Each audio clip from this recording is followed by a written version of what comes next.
As we all know, Galaxy S23 Ultra will come with a couple of great updates, but some internals are left unchanged, which is bad news for performance of Galaxy S23 Ultra. Not only Galaxy S23 Ultra, but also Galaxy S23 and S23 Plus are also not getting this feature. And this is a report from Korean developer, as this is disappointed regarding the S23 series. But before moving on, make sure to subscribe to the channel. As per Korean developer, Galaxy S23 will equip with less heat pipes and VC vapor chambers. They are going to use the same conventional heat dissipation materials such as thermal conductive glue and graphite stickers. And Samsung is doing this same with the Galaxy S23 Plus. They are doing this just for cutting the cost, although Samsung shouldn't compromise on heating issues on the S23 series. And as per this news, there is no chance that we are going to get a bigger heating sink on the Galaxy S23 Ultra either. As per exynos, the heatsink on the S22 Ultra is really small compared to its competitors, and we could just hope Samsung will use a bigger heatsink on the S23 Ultra. But as per previous rumors confirmed news,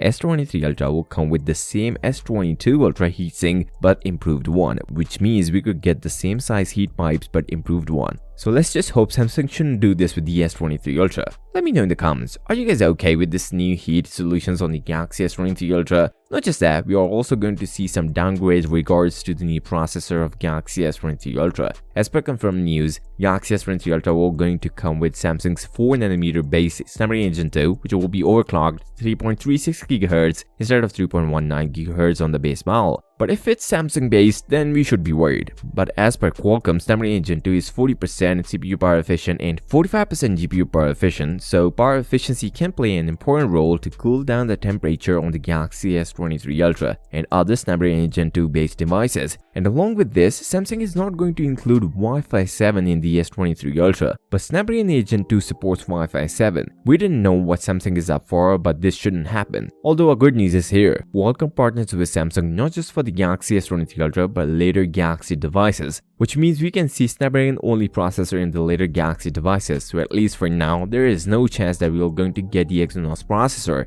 Another confirmed news from South Korea is the Galaxy S23 Ultra is going to launch in the first week of Feb, and phones will hit the market around 17th of Feb. If you guys want to see the real first look of Galaxy S23 Ultra, then you guys should watch this video and make sure to subscribe to the channel. I'll see you next time. Till then, peace out.